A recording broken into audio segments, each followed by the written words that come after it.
I've been a rideshare driver for over 5 years now. Late-night shifts are my bread and butter. The roads are empty and the fares are higher. But there's a trade-off.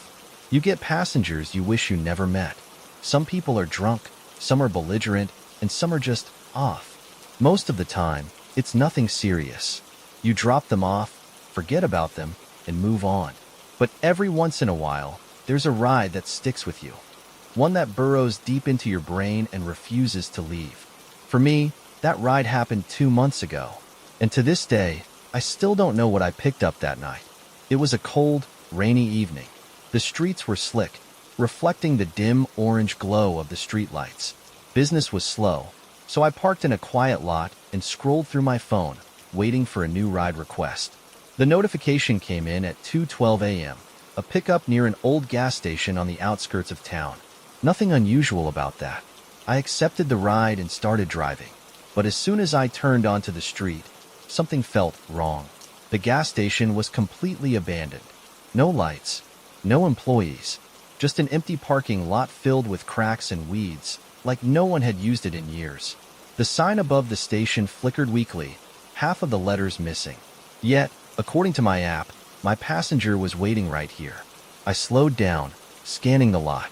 At first, I didn't see anyone, but as my headlights swept across the building, a figure stepped out from behind the station. A tall man, dressed in black, his hoodie pulled up tight over his face. He stood there, motionless, letting the rain pour over him like he didn't even notice it. I hesitated. Everything in my gut told me to cancel the ride and leave. But then, he started walking toward my car. I was frozen. My finger hovered over the cancel button. But before I could press it, he reached the door and got in the back seat. He didn't say a word. My stomach twisted. Normally, passengers greet you, mumble something, or at least acknowledge you. But this guy, he just sat there, his hood low over his face, his hands resting stiffly on his knees. I cleared my throat. "Hey man, rough night?" Silence. I glanced at the app. His destination was nearly 45 minutes away. A long, isolated drive through the back roads leading out of town. I swallowed hard and put the car in drive. The first few minutes passed in absolute silence. I kept my eyes locked on the road, trying not to look at him in the rearview mirror. But I could feel him watching me. Finally, he spoke. "You ever pick up someone you shouldn't have?" His voice was low and rough, like someone who had been smoking for decades. I forced a chuckle. "I dunno, man. I try not to think about stuff like that." He didn't laugh. Instead, he leaned forward slightly. "It's funny," he muttered, "how much trust you put in someone sitting right behind you." I gripped the steering wheel tighter. Something was wrong with this guy. I glanced at the GPS. Still 35 minutes to go. I tried to keep my voice steady. "So, you from around here?" No response. Instead, he let out a slow, wheezing chuckle. Then he started muttering to himself. At first, I couldn't make out the words. It was just a low, constant murmur, like a prayer or a chant. But then, in between the mumbles, I caught something that made my blood run cold. "I didn't mean to." I felt my throat tighten. "I didn't mean to," he whispered again. "I didn't mean it. I didn't mean it." My mind started racing. What didn't he mean? What the hell was he talking about? I forced myself to stay calm. "Hey man, you okay?" No response. He just kept whispering to himself, rocking slightly in his seat. I flicked my eyes to the rearview mirror, and that's when I saw it. His hands. They were covered in something dark, something wet, something that looked a hell of a lot like blood. A chill crawled up my spine. My pulse pounded in my ears. I didn't know what to do. If this guy had just done something horrible, I was trapped with him in my car. I checked the GPS again. Still 25 minutes to go. Then, suddenly, "Turn here," he said sharply. I frowned. "That's not the route." I said turn. His voice was deeper now, more forceful. I hesitated. "Look, man, I gotta follow the app." Then he moved. Fast. He lunged forward, grabbing the headrest of my seat with both hands.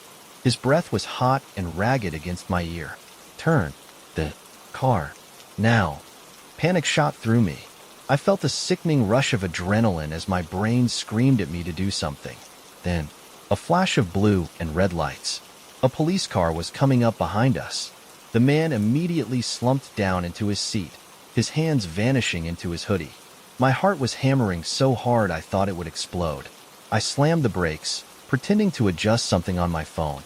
The police car passed us slowly, its spotlight sweeping across my car for just a second. In that moment, I made a decision. I turned my head slightly toward the back seat, just enough to see him out of the corner of my eye. He was completely still. Then, in a voice so low I could barely hear it, he said, "You got lucky." And just like that, he opened the door and disappeared into the night. I didn't move. I didn't even breathe. I just sat there, gripping the wheel so tight my knuckles turned white. Eventually, I peeled out of there and drove home, shaking the entire way. 2 days later, I saw something on the news. A convenience store clerk had been found dead that same night, 2 blocks from where I picked him up. I don't know why he let me go, but I do know one thing. I will never, ever pick up another passenger without checking their hands first. I didn't sleep that night. I barely remember driving home, just gripping the wheel like it was the only thing keeping me anchored to reality. Every streetlight that passed over my windshield made me flinch. Every shadow on the sidewalk felt like it was moving. I kept checking my rearview mirror like I expected to see him sitting there again, staring at me with those blank, bloodshot eyes. I kept telling myself I was safe. He was gone. He'd left my car. He had disappeared into the night. But that didn't change the feeling in my gut, because I knew, deep down, that he wasn't just some drunk or some junkie looking for a ride. I had picked up a killer. I parked 2 blocks away from my apartment, not because I had to, but because I suddenly didn't want him to know exactly where I lived, in case he had been watching. Even though it made no sense, the idea of him seeing my building, of him knowing what floor I was on, made my stomach churn. I walked the rest of the way, feeling the cold air bite at my face, my mind racing in a way it never had before. By the time I got inside, my hands were still shaking. I locked the door. Then I double-locked it. Then I shoved a chair under the handle, like I was a kid hiding from a nightmare. But this wasn't a nightmare. This was real. And the worst part? I had his address. It was still on my phone, sitting in my trip history. I knew exactly where he had asked to go, and I knew he had lied. That wasn't where he lived. That was just somewhere. A fake location. A place to get me to drive him far enough out of town before he did whatever he planned to do. I pulled up the news on my phone, half out of paranoia, half out of some desperate need for confirmation. I didn't even know what I was looking for. A mugshot? A missing persons report? Something to prove that what I had just experienced was real. Then, at 6:47 a.m., I found it. Convenience store clerk found murdered overnight. The photo showed a gas station I recognized, 2 blocks from where I had picked him up. I felt the blood drain from my face. The details in the article were vague. Police investigating possible robbery turned homicide. The clerk had been found stabbed multiple times behind the counter. There were no suspects, no leads. The cameras inside the store hadn't been working. I stared at my phone, my pulse hammering in my ears. That was him. That had to be him. I had picked him up right after, maybe seconds after. I had driven him away from the crime scene. And suddenly, I remembered something that made me feel like I was going to be sick. The way he had been muttering to himself in the back seat. I didn't mean it. Over and over. I didn't mean it. I put my phone down, my fingers digging into my temples. I needed to go to the police. I had to. But then, as I sat there, staring at my locked front door, something else started creeping into my mind. A thought I didn't want to entertain. What if he knew? What if he had seen me check the GPS? What if he had read my expression and realized I had figured him out? What if he wasn't just saying I got lucky? What if he meant it? What if he was going to come back? I stood up, grabbing my phone again, my hands clammy with sweat. I started pacing, trying to shake off the paranoia, trying to talk myself out of the fear curling in my gut. But then I heard it, a soft knock at the door. I froze. The blood in my veins turned to ice. I didn't move. I didn't breathe. Knock. Knock. My stomach twisted violently. I glanced at the clock. 6:52 a.m. Who the hell knocks on someone's door at 6:52 in the morning? Another knock. Softer this time. I swallowed hard and tiptoed toward the peephole, my breath shaky. I lifted my phone, ready to call 911. I placed my eye against the peephole, and what I saw on the other side made my entire body go numb. There was no one there, just the dimly lit hallway, the door across from mine, the old carpet, but no person. I stepped back, my heart hammering. Maybe I had imagined it. Maybe it was someone knocking on another door and I just misheard. Then I noticed something that made my stomach drop. The doorknob. It was wet, not from condensation, not from the morning cold, from something thicker. I didn't want to check. I didn't want to know, but my body moved on its own. I reached out, slowly, hesitantly, and pressed a single finger against the knob. When I pulled it away, my skin came back red. Blood. I stumbled backward, my vision swimming. My lungs forgot how to take in air. My entire body felt like it had been submerged in ice water. I don't remember how long I stood there, staring at my own bloody fingerprint, my mind screaming at me to run. But I didn't run. I grabbed my phone and dialed 911. The police came 15 minutes later. I told them everything, the ride, the weird muttering, the fake address, the news report. They took it seriously. But by the time they checked the hallway cameras, the footage had corrupted. By the time they checked my door, the blood was gone. By the time they tracked the address he had given me, the place was empty. It was like he had never been there at all. I don't know what happened to him. I don't know if they ever caught him. The last time I checked, the murder case was still open. But there's one thing I do know. A week after it happened, I installed a dashcam in my car. And I don't drive at night anymore.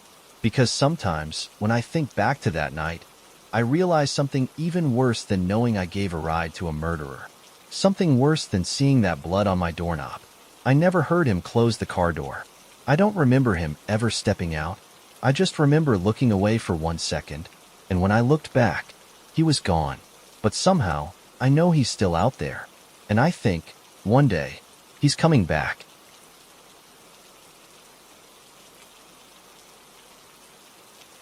I used to live in the city, but after what happened to me there, I couldn't stand noise anymore. Car horns, sirens, even the sound of distant chatter. It all set my nerves on fire. My therapist called it phonophobia, but I just called it hell. I needed quiet, somewhere far from the chaos, somewhere I could breathe again. That's how I ended up alone in the woods. 3 years ago, I bought a small cabin deep in the Pacific Northwest. No traffic, no neighbors, no cell service. Just me, the trees, and the wind. It was perfect. For the first few weeks, I felt at peace for the first time in years. I worked from my laptop, went days without hearing another human voice, and slept to the sound of rain tapping against the roof. Then, one night, I learned that I wasn't as alone as I thought. It started with a knock at the door. It was around 10:30 p.m. when I heard it, 3 short, sharp knocks against the wood. I froze. I hadn't seen another person in days. I moved to the peephole, my heart hammering. Through the fisheye lens, I saw an older woman standing on my porch. She held a small wicker basket in both hands, her long gray hair damp from the rain. She smiled as if she knew me. I hesitated, then slowly opened the door just enough to see her clearly. "Evening," she said, her voice soft but strangely firm. I lived down the trail. I blinked. There wasn't supposed to be anyone within miles of here. She must have seen the confusion on my face, because she chuckled lightly and held up the basket. I like to welcome newcomers. Homemade preserves. I took the basket, still unsure how to respond. There was something about her. Her piercing blue eyes, her unnatural stillness, that unsettled me. She didn't blink. "Thanks," I muttered, gripping the basket tightly. Then she spoke again, her voice lower now. "Always keep your lanterns full, your windows shut tight, and your wits sharper than your axe." I stared at her. The words felt rehearsed, almost like a warning.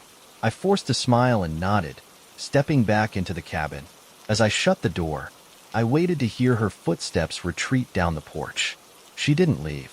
For 45 seconds, I stood there, gripping the basket, listening. The storm whispered through the trees, but she didn't move. Then, just as I reached for the lock, she turned and walked away. I stood there long after she was gone, my pulse slowly returning to normal. Eventually, I placed the basket on the counter and went to bed.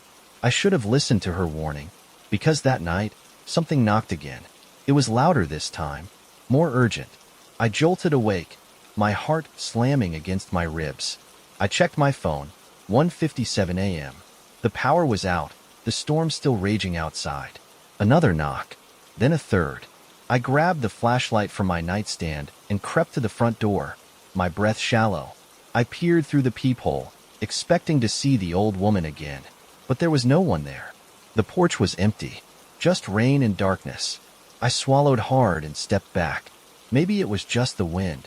Maybe a tree branch had. Knock, knock, knock. From the back door. A chill crawled up my spine. I never used the back door. It led directly into the woods, and I hadn't even touched the lock since moving in. I turned slowly, gripping my flashlight like a weapon. My body screamed for me to stay put, but some terrible curiosity pulled me forward. The back door had a small window at the top, just large enough to see outside.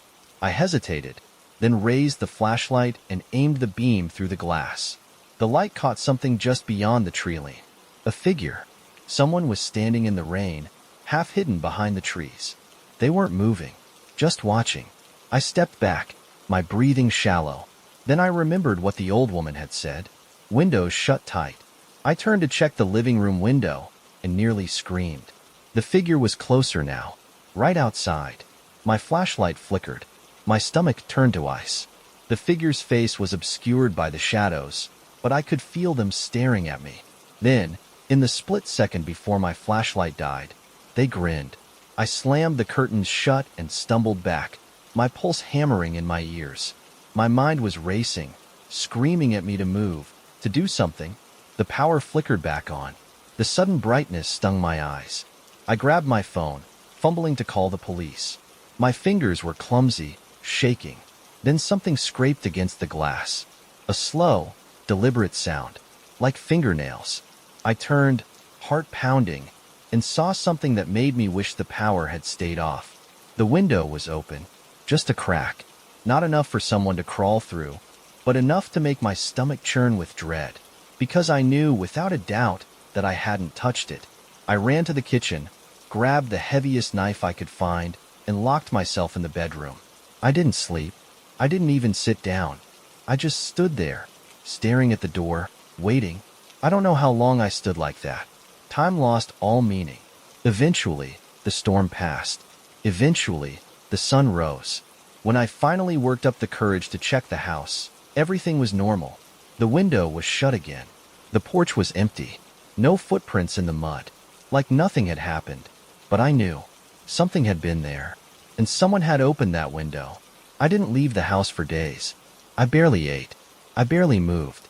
Then, on the third day, a sound jolted me from my daze. A knock. I went rigid. Not at the front door. Not at the back. At the bedroom window. I didn't move. I didn't breathe. Another knock. Then, a voice. Soft. Playful. Lanterns full. Windows shut tight. Wits sharper than your axe. My stomach twisted. It was her. The old woman. I turned my head slowly, my hands trembling. The curtains were drawn.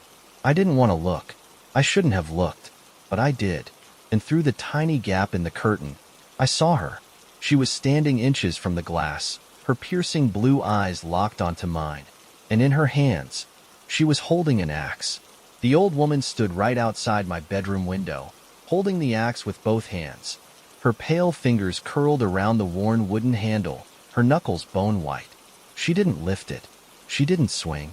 She just stood there, watching me. The same eerie, expectant look in her eyes. Lanterns full. Windows shut tight. Wits sharper than your axe.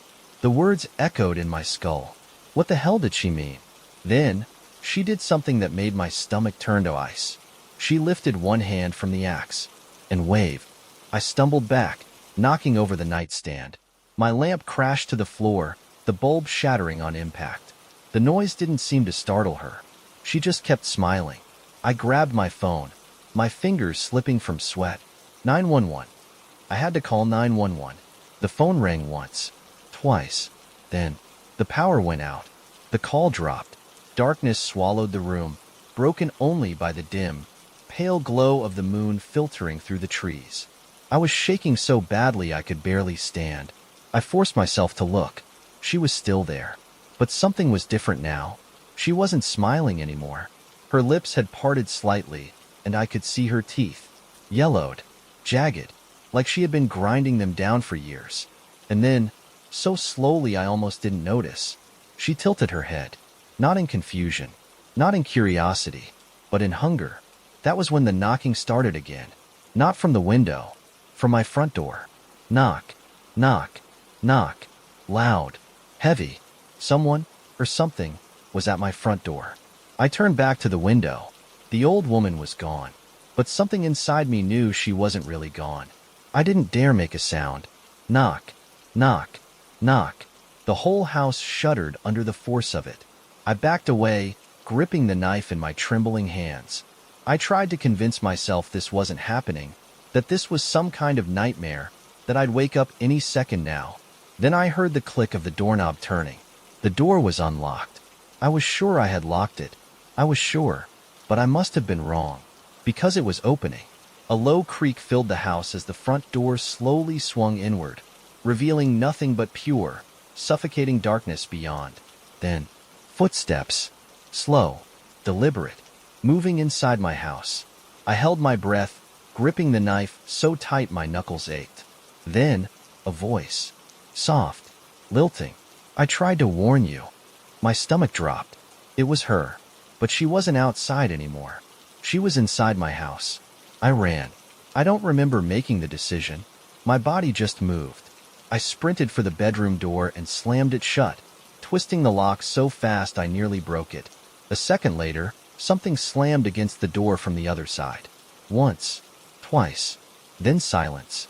I backed away, pressing myself against the far wall, my breath coming in short, panicked gasps. I could hear my heartbeat pounding in my ears. Then, so soft I almost missed it, the sound of bare feet dragging against the wooden floor. I squeezed my eyes shut, willing this nightmare to end. A whisper, right outside my door. Lanterns full, windows shut tight, wits sharper than your axe. Then, something scraped against the wood. A blade. She was dragging the axe across the door. I could feel my mind slipping into pure, unfiltered panic. I needed to get out. I needed to get out now. I whirled around, my eyes darting toward the bedroom window. The only way out. I hesitated, dread curling in my stomach. What if she was waiting for me out there? But I didn't have a choice. I dropped the knife, grabbed the window frame, and shoved it open. The storm had passed, but the air outside was thick and cold, the smell of wet earth heavy in my nose. My breath came out in clouds as I hauled myself up onto the windowsill. Then, bang! Something slammed against the bedroom door, rattling the hinges. I didn't wait to see what happened next. I jumped. I landed hard in the dirt, pain jolting up my legs. I scrambled to my feet and ran. The trees blurred past me. Branches clawed at my clothes, but I didn't stop. I didn't look back. I could hear footsteps behind me, fast, unnatural, moving in bursts, like she was skipping forward in time. Then, a sound that almost made my legs give out beneath me. Laughter. Not a normal laugh. A wet, choking cackle, as if she had been laughing forever and had long since lost the ability to stop. I saw the road ahead. My car was still there, parked exactly where I had left it. I lunged for the door, ripped it open, and threw myself inside. I didn't even lock the doors. I just started the engine and floored it. The tires skidded against the wet road as I peeled out of there, my hands trembling against the wheel. I risked one last glance in the rearview mirror. There was nothing there. No woman. No axe. Just the empty road stretching behind me. I didn't stop driving until I reached a gas station 30 miles away. I sat there in the parking lot for what felt like hours, my mind replaying every second of what had just happened. Eventually, the adrenaline wore off, and exhaustion hit me like a truck. I grabbed my phone with shaking hands and called the police. They sent a few officers out to check the cabin. They didn't find her, but they did find something. The front door was wide open, but there was no sign of forced entry. My bedroom door was hanging off its hinges, split down the middle like it had been hit with something heavy. The only other thing they found was a single object left sitting on my kitchen counter. The wicker basket, the same one she had given me that first night. The preserves were still inside, but the jars were filled with something else now. Not fruit, not jam, something thicker, darker, something that looked a hell of a lot like blood. I never went back. I never will. Some say the woods keep their own rules, their own watchers. Some say that if you live there long enough, you become one of them. I don't know if that's true, but I do know one thing. She let me go, but I don't think she'll let the next person go so easily.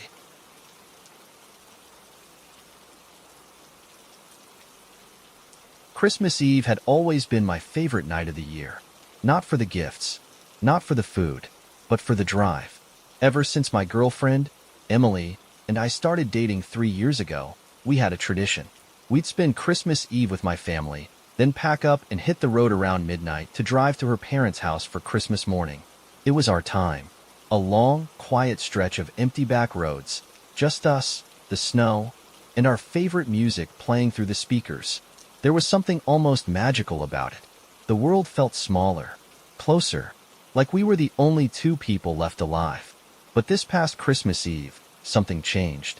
Something found us on that road, and I don't think it was ever supposed to let us leave. We left my parents' house a little later than usual, around 1 a.m. The snow had picked up, but it was nothing my car couldn't handle. I cleared the windshield, packed up our gifts, and we pulled out onto the road. Emily curled up in the passenger seat, already half asleep, while I drove, humming along to the playlist we had made for the ride. Everything felt perfect, until my phone started ringing. I frowned and glanced at the screen. Unknown caller. I let it go to voicemail. Who the hell is calling you this late? Emily mumbled, shifting under her blanket. No idea, I said. Probably spam. But then, it rang again. Same number. A weird, uneasy feeling crept up my spine. I silenced the call again and focused on the road. A minute passed, then another. Just as I was about to shake it off, the phone rang a third time. Emily sat up now, fully awake. Okay, that's weird. I sighed, gripping the wheel tighter. Should I answer? She hesitated. Maybe. I tapped the screen and lifted the phone to my ear. Hello? At first, there was only silence. Then, a voice. Low, hoarse. You're not supposed to be on this road. A chill ran through me. The voice sounded wrong, like it was coming through an old, crackling radio. Who is this? I demanded. Static. Then, turn around. The call cut out. I stared at the screen, my pulse hammering. What the hell? Emily whispered. I forced out a laugh. Probably some idiot messing with us. But even as I said it, I didn't believe it. Emily frowned. Did they say something? I hesitated. They told us to turn around. She let out a nervous chuckle, shaking her head. That's creepy as hell. But obviously we're not turning around, right? I didn't answer. I just focused on the road. The snow was coming down harder now, and the trees lining the highway looked almost too still, like they were listening, watching. The uneasy feeling in my stomach grew. We drove in silence for a while. Emily kept shifting in her seat, glancing at me, chewing on her lip. I knew she could feel it too, the weight of something we couldn't explain pressing down on us. Then, my phone rang again. I nearly jumped. This time, Emily snatched it off the console before I could. She stared at the screen. Unknown caller. Her thumb hovered over the answer button. Don't, I said quickly. She hesitated, then pressed decline. A second later, the car radio cut out. The music vanished. The screen on the dash flickered, filling with static. Then, through the crackling distortion, the same voice as before whispered. I told you to turn around. My blood ran cold. I hit the brakes too hard. The tires skidded on the icy road, and for a terrifying second, I thought we were going to spin out, but then we stopped. Total silence. Just the snow falling around us. Emily was breathing fast, her fingers digging into my arm. Tell me you just heard that. I didn't answer. I couldn't. The voice had come from inside the car. From the radio. Emily reached for her phone with trembling hands, trying to check for service. Nothing. I swallowed hard and put the car back in drive. Screw this. We're getting the hell out of here. I stepped on the gas. The car pushed forward, tires crunching against the snow. I kept my eyes on the road, refusing to look at the trees, at the empty darkness pressing in from all sides. Then, Emily let out a sharp gasp. I snapped my head toward her. Her face had gone completely pale. I followed her gaze to the side mirror, and my stomach dropped. Something was standing in the middle of the road behind us. Tall, motionless. A man, or at least something shaped like one. Its arms hung too long at its sides. Its head was tilted at an unnatural angle. The moment I saw it, the headlights behind us died. Pitch black. I pressed the gas harder. Emily grabbed my arm. What the hell was that? I don't know, I said through clenched teeth. I don't want to know. We sped forward. The snow was turning into a blizzard now, thick and heavy, making it harder to see. My hands were like vice grips on the wheel. I just needed to get to a main road, somewhere with people. But then, something ran across the road. I barely caught a glimpse of it, a flash of movement, limbs bending the wrong way, before I swerved, yanking the wheel to the left. The car slid. Emily screamed as we spun, the trees rushing toward us. Then, suddenly, we stopped. Not because I hit the brakes, not because we crashed. We just stopped, like something had caught us. I couldn't breathe. Emily was clutching my arm, so tightly I thought she might break it. The road was completely empty. No sign of what had just run past us. No sound. Then, tap, tap, tap. A sound on my window, like a single, bony knuckle tapping on the glass. I turned my head slowly. A face was right there. Pale, stretched too thin, wide, black eyes staring directly into mine. I screamed. Emily screamed. I slammed on the gas. The car lurched forward, the tires catching the ice. We tore down the road, speeding faster than I'd ever driven in my life. Neither of us spoke. Neither of us looked back. We didn't stop until we reached the first gas station at the edge of town. I pulled into the lot, killed the engine, and just sat there, gasping for breath. Emily was shaking beside me, her hands clutching her phone. It had service again. A single notification popped up on the screen. One new voicemail. She didn't want to listen. I didn't either. But I pressed play. For a moment, there was only static. Then, a voice. Not the same one as before. This one was fainter, more familiar. And when I realized who it belonged to, I felt my whole body go numb. Because it was Emily's voice. Whispering, trembling. And all she said was, "Don't look in the mirror." Neither of us spoke. The voicemail ended, leaving only dead air. Emily's hands were shaking so badly that she nearly dropped her phone. My own breath was stuck somewhere in my throat, my mind racing, trying to make sense of what we had just heard. It wasn't possible. That voice, it had been her. But Emily had never left my side. She was right here, right next to me the whole time. Slowly, she turned to me, her face pale as death.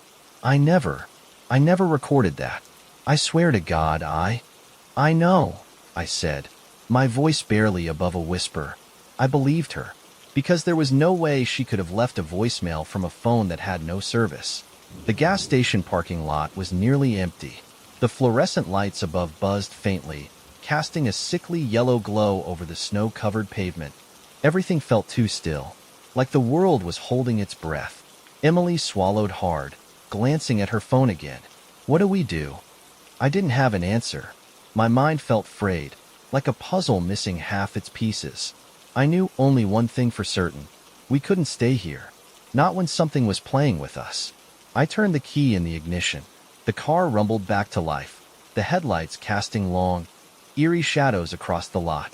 I pulled out onto the main road, gripping the wheel so hard my knuckles turned white. Emily kept checking the mirrors. I tried not to, because I was terrified of what I might see. For the next 20 minutes, we drove in silence. The road stretched ahead of us, winding through miles of empty forest, barely lit by the distant glow of the moon. The snow had slowed, but the unease in my gut had only grown. The feeling that something was still with us. Then, I saw headlights. Bright, glaring lights from behind, growing closer. At first, I felt relief. Another car, another person, someone else on this godforsaken road. But as I watched them in the rearview mirror, something felt off. They were too bright, brighter than normal headlights, almost blinding, and they were getting closer, way too fast. Emily noticed them too. Why are they speeding up? I had no idea. I pressed the gas pedal, trying to put some distance between us. The lights behind us matched my speed. Then, they got even closer. My pulse spiked. What the hell? Emily gasped. They're gonna hit us. I swerved into the other lane, expecting them to pass. They didn't. They stayed right behind us, nearly on top of us now. And then, just as suddenly as they had appeared, the lights vanished. I barely had time to register what had happened before the world outside the car went completely black.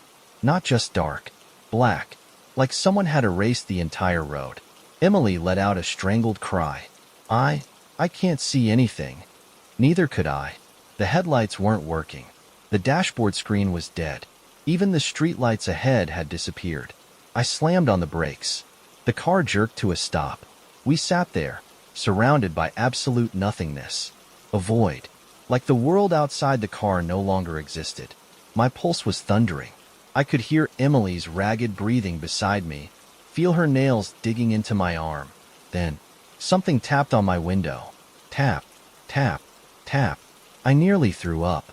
It wasn't Emily. It wasn't me. Someone was outside the car. My hands locked around the wheel. I turned my head slowly, heart hammering, and saw my own reflection staring back at me.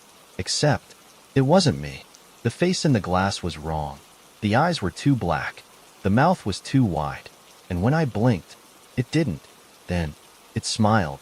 A slow, unnatural grin, stretching across its face. I couldn't move. I couldn't breathe. Then, from behind me, Emily screamed. The thing in the window tilted its head, its neck bending at a sickening angle. And then it vanished. At the same exact moment, the lights came back. The headlights, the dashboard, the road. Everything was normal again, except for us. We were shaking. Emily was crying. I threw the car back into drive and hit the gas so hard the tires screeched against the pavement. We didn't stop. Not until we reached her parents' house. Not until we were inside, doors locked, lights on, sitting on the couch in complete silence. Neither of us spoke. We didn't know how to talk about it. What could we even say? That something had followed us? That we had seen something we weren't supposed to see? Emily reached for her phone again, fingers trembling. Another voicemail notification was waiting for her. Her face went ashen. I swallowed hard. Don't play it. But she already had. There was no static this time. No strange voice. Just breathing. Shallow. Ragged. Then, a faint whisper. Emily's voice. And it said one thing. It's still watching. We barely slept that night. The next morning, we checked both of our phones. The voicemails were gone. Like they had never been there. The calls never showed up in our logs. There was no record of anything. But I know it happened. And I know, deep in my gut, that we weren't meant to leave that road. Somehow, we had escaped. But sometimes, late at night, when I'm alone in my car, I still check the mirror. Because I have a feeling it's still out there, waiting for us to come back. And next time, I don't think it will let us go.